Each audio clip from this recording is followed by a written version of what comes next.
From the 22 News Plus studio,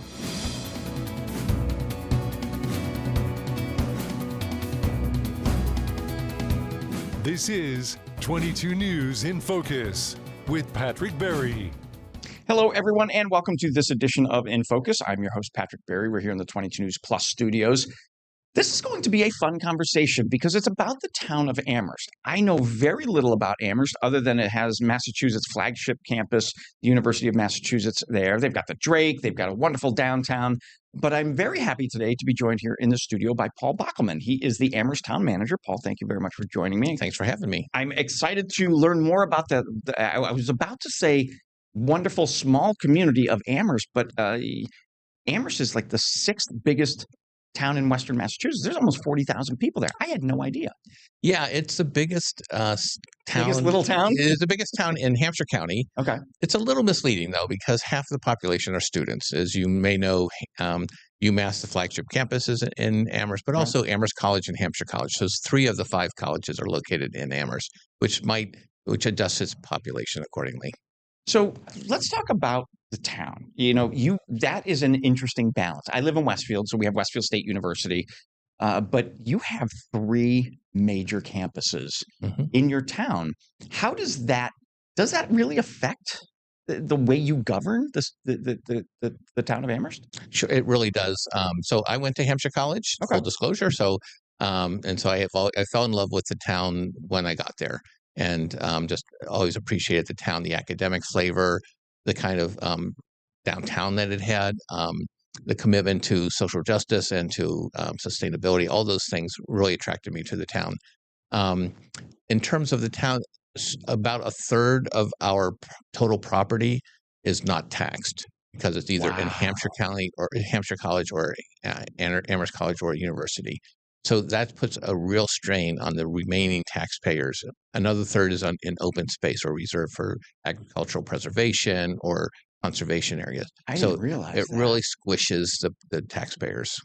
So you must hear that all the time. We certainly do. And also, the students have an outsized role in the community and have an impact on how we staff our fire department, police department, things like that. So how long have you been town manager of Amherst? I'll be 10 years in a few months. 10 years? Yeah. So did so after you graduated Hampshire College, between that and 10 years ago when you became town manager, what'd you do?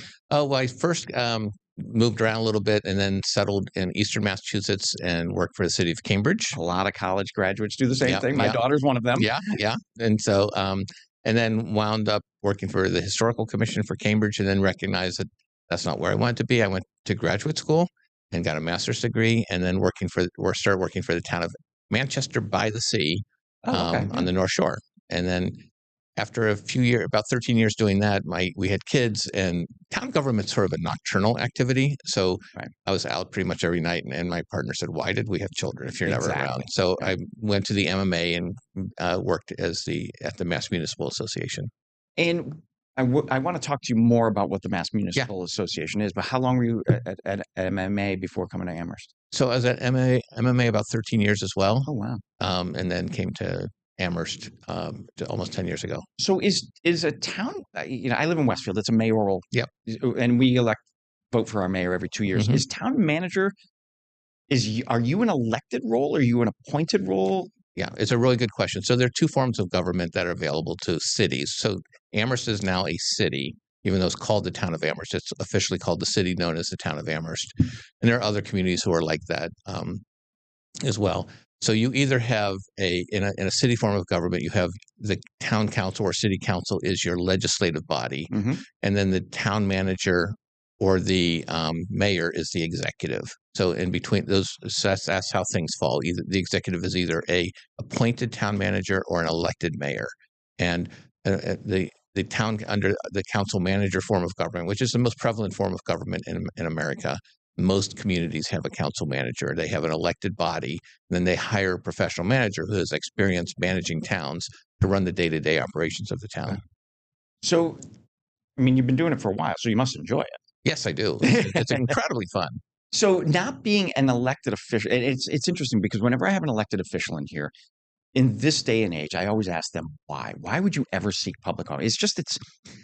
it's one of those roles nowadays. It's just it's a thankless job. It really is, and you put yourself and your family in the crosshairs of a lot of angst and anger. But you've got to have a different. You're not elected, Mhm. so you're really, and correct me if I'm wrong, your real role is just to, like a business. Like, you look at the town of Amherst as a business. You've got departments, you've got expenses, you've got income. So you're just managing it as a business, correct? Very much so, and also very similar to a superintendent of schools. Hmm. The same type of thing. You have an elected body, the school committee, and then they hire someone who Okay. has a professional background in education. Here, you hire someone who has a professional background in management and municipal management in particular. But I know what it feels like. I was 13 years. I was on the elected school committee member for the city of Somerville. It's a really different role because you are there sometimes as an advocate for your constituents, whereas a manager has to make decisions about what's best long term for the town. Wow. You really have your work cut out for you. So how big a budget is Amherst? Amherst about $100 million budget. It's a pretty good Yeah. sized budget. Yeah. And so again, I think about how revenue in our communities is generated. It's generated through tax base. So you have $100 million budget really coming from only a third of the properties in Correct. town. Yeah. I mean, there's also state aid. There's local receipts. Motor vehicle excise tax, things like that. But primarily, it comes from the property tax. When we're coming up on our first commercial break, but when we come back, I want to dig into a little bit of how you manage a town, its budget, and then how the Mass Municipal Association plays a role in that. Sure. All right, we'll be back in just a moment. Stay with us. This is 22 News in Focus with Patrick Berry.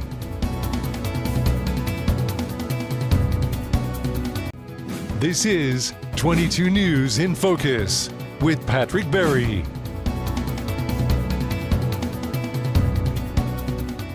Welcome back, everyone, to today's discussion here on In Focus in the 22 News Plus studios. Sitting across the desk from me is the Amherst Town Manager, Paul Bockelman. Paul, thank you for joining me.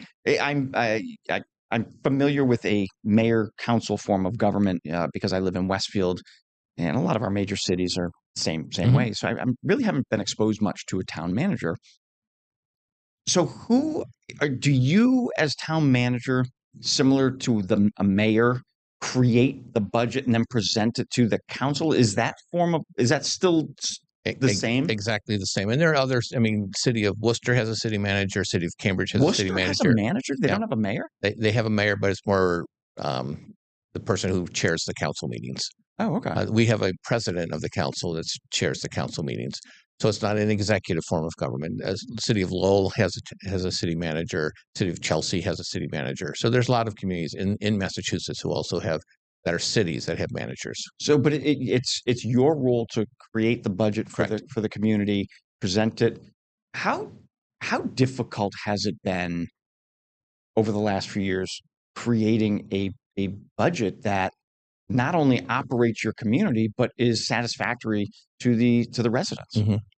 So the town council every fall we present a status report on where we are financially.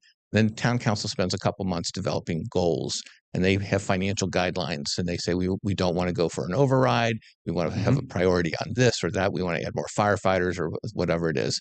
And so then I take that guidelines and I develop a budget that tries to meet their guidelines as best as we can. And it's been really hard this year, especially. It's a very, very hard year for everybody, I think, and mostly driven by health insurance.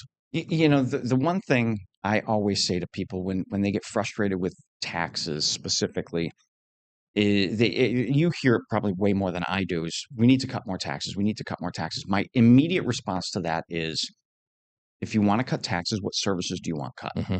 Because that's where a community gets its revenue, is from taxes. So, and there are things you can't control, like health insurance. Mm-hmm. Your town employee health insurance must be through the roof and continues to go up. So you say it's gotten more and more difficult. How do you manage? How do you create a budget that everybody's happy with? Or, well, yeah, not everybody's happy. Yeah, no, I mean the expenses, the costs are going up. I mean, the problem for local government is that everybody likes everything local government does. Federal government's different, Right. State government's even less so, but everything that we do is tangible. People feel it and they like it. They want their roads plowed. They want their roads paved. They want a good quality school system. They want public safety. All those things are really important investments. They want good planning in their town so that they know what's going on in their neighborhood. So the key challenge, I think, is really about, for me, it's about headcount. I mean, when you add a body, you add a new position, it adds additional responsibilities for the town for retirement, for health insurance, and the cost. So we've been extremely disciplined about adding staff. We've been really disciplined about that, unless the council said we wanted to add a new department, or we wanted to, so for DEI or community responders, or we want to add more firefighters, things like that. Then we have to figure out how to incorporate those new expenses into the budget. It's interesting you talk about, adds to staff. Yeah. People say, and I'm just arbitrarily throwing out a number. Maybe it's a $60,000 a year salary, but it's all that other stuff that might cost you $150,000 a year, even though it's because of all the other things. And then that just compounds year after year after year. And cutting staff has to be one of the hardest things you have to face. It is, and that's where we are right now. We're looking at everybody's budget and asking them to look at a budget that would look 10% less than what they have now, and you have to do it with people. There's very little fluff in our budgets, and that's one of the biggest challenges. And the schools are in the same boat. Their expenses for regional transportation and for special education are just really hammering their budgets. And so, but you also want to pay your employees well. We want to be competitive and to attract the best people to work for the community. So it's a real conundrum for us. This is a perfect transition into the Massachusetts Municipal Association. Explain to me what that is. The Massachusetts Municipal Association is also known as the MMA. Some people, and it's a lobbying group in a certain way, and some people say MMA means more money always, because they're always at the State House asking for more money for cities and towns. There are 351 cities and towns in Massachusetts. 349, I think, are dues-paying members, and it really is the voice for cities and towns at the State House, lobbying for more money for schools and for cities and towns. Because you can't make it to the State House every time there's an issue, right. So they go on the behalf of all the cities and towns, right? And then they communicate back to us. There's a training component that they do. So if you're new in the position, they have training sessions for you. But also, they communicate back what's going on at the State House. It sounds like an extremely valuable resource to all the cities and towns. It is. It really is. And I think there's power in numbers, and every local official lives in one of our communities, and so they know what's going on in their own community, and they know the sort of trials and tribulations that we're facing at the local level. So how is the MMA set up? They're a Boston-based organization? Mm-hmm. I'm assuming based on the way you describe it. But do they have people like members or employees or whatever spread out across the state that feed them information? Mostly they have a big committee structure with people like me or counselors or mayors on it, and select board members. They're based in Boston. They need to be within walking distance of the State House because they're up the State House all the time. And then their members it's a member-driven organization. So I serve on a committee, and they'll say, "What do we think about this public works issue?" And we'll weigh in from our perspective. And then there'll be 20 people who weigh in, and they'll craft a policy based on that. So they don't provide you, or all the, now you say you, I mean Amherst, or any community, they don't provide you money. They just help fight for the funds to help you manage your budget and do the day-to-day operations.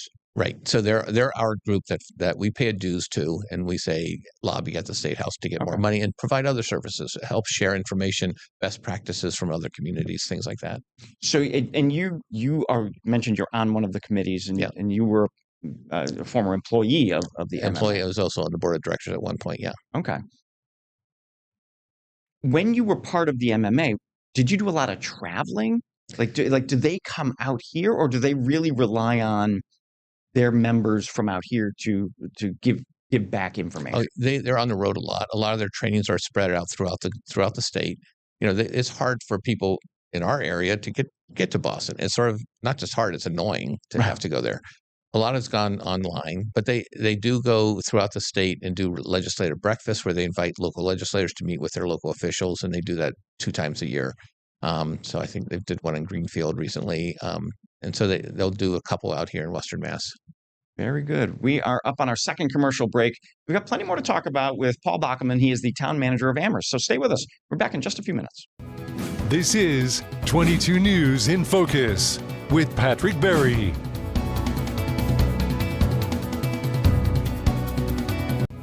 This is 22 News in Focus with Patrick Berry.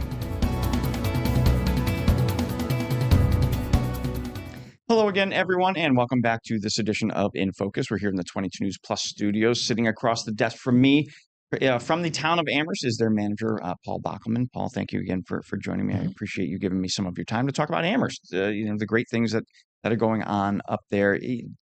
We talked a moment ago before the break about the challenges of any community. What are some of the challenges that Amherst may have that another community doesn't have, or maybe some of the challenges that other communities have, but in Amherst it's a much bigger challenge? So many of the communities are doing the same work, just in different areas geographically. So one of the biggest things is recruiting qualified candidates to serve work for the town, because our salaries typically don't keep up with the private sector, if that's where we're in competition with. Also, we're in competition with the university, who is also hiring many of the same skill sets as we are. We have 100 miles of roads that we have to maintain. There's never enough money to maintain them. With the weather we're having this winter, it's particularly hard because it's the freeze-thaw cycle that makes the potholes, and we're about to experience that this week because there's going to be a lot of warming and freezing, and those potholes happens every spring in New England. Pop up, and it's hard to address them all because it has to be dry to be able to really fill a good pothole. So it's those things that we're all facing, and keeping up with our roads is a big investment that we're looking to make. It's interesting. When my daughters were graduating college and they were job hunting, and we would talk about municipal, state, or federal employment, and I would tell them, I go, listen, you're never going to make a lot of money working for one of those entities, but you have stability. Town of Amherst isn't going away. The federal government's not going away. But you have lifelong benefits. You might not make a lot of money on an annual basis, but as we were talking earlier, there's so much more that goes into an employee than just that annual salary. So if I can encourage anyone to apply for a municipal job, I would say to do that, because they are great jobs. Yeah. You're helping your own community. Are there specific roles within the Amherst government that you're running the town? I mean, schools, fire department, police. Yeah, so we're really everything. Fire, police, wastewater treatment. Oddly enough, if you're an engineer or want to get into that field, that is a lifelong profession. I met with our water superintendent today, and he got into it. He started as a summer laborer and just came up through the ranks and is now running the entire water division. Wow. You can grow in a city, and that's really exciting. He started when he was in his 20s. He grew up in town and just stayed. And it's unique opportunities for that. And it's also really important work. And he's like a scientist and a operator and, supervising people. And it's just a remarkable story. It's funny you share that story, because when I was in high school, I worked for the Westfield wastewater treatment plant, right? And I did it for 2 summers as a summer job. And I learned those guys, people think of, they have this perception of what DPW workers are, whatever. But the wastewater treatment, they're scientists. Yes. They're treating our waterways, so it's not just working a job. Yeah. There's chemicals that need to go into our waters to protect it. And it's funny. I had a conversation once, a little bit off track, but not really, with a bird specialist, and we were talking about the amount of bald eagles we're seeing in our area nowadays. And he goes, what the number one reason for that is? Our waterways are cleaner. Wow. Because they have to eat. And you put one and one together. So, kind of coming back to the wastewater, long way around the wastewater treatment plant. But these men and women, they're scientists. They have to make sure that all of our waterways are clean for the fish and for so forth. But that's STEM education. That's all that is. In every school district in the state, I don't know about the country, focusing on STEM education. I can't imagine Amherst is any different. No, absolutely true. And I think, that education also being adjacent to the University of Massachusetts, where a lot of engineering students come out and they can, intern in our wastewater treatment plant. There is a laboratory in our wastewater treatment plant. They are doing analysis all the time, because what we put, our effluent goes into the Connecticut River, but it has to meet certain standards for us to continue to pump it into there. And that's where those scientists do what they do best. Yes. They meet those standards that are set forth, I think, by the federal government, right? Yeah. Any additional challenges Amherst faces throughout the year? Maybe it's this year, the years past, that maybe some things that you faced and you've kind of beaten. So, yeah, I think one of the challenges right now is we have a lot of things that are nice to have in our community, and those things are going to be difficult to maintain because we're holding on to being what we must do, and that's public safety, it's roads, it's school, it's education, it's water and sewer. I mean, the two things that you probably care about most is making sure when you turn on the tap, water comes out that's clean and drinkable. So all those things require significant investment, and we haven't made the investment over the last several decades in our infrastructure that we should have, and we're starting to do that again. We're building a net zero school one school that will replace two fossil fueled elementary schools. We're building a new library that will be really a stellar library in the center of town. And we need to build a new DPW, a new fire station. Are you also, you struggle with, because you have some open space, some of it's protected, but some of it's not, farmland and whatnot. Do you battle the idea of development? I have to imagine, because it adds to the tax rolls. I have to imagine that's an ongoing struggle in Amherst because you have some open space. Yeah, a lot of the open space is protected that you see, and that's one of the things that people asked when I came back after being in college many decades ago. They said, "What's different?" I said, "It looks pretty much the same because the town did a great job at preserving fields and farms and things like that." I think it's a beautiful community for that reason, but it doesn't generate taxes. Exactly, fields don't generate taxes at all. Paul, we are up on our time, but I want to thank you so very much for joining me today. It was great learning more about you and what the role of a town manager does, and of course, what's happening up in Amherst. Good seeing you. Thanks for having me. Thank you. This is 22 News in Focus with Patrick Berry.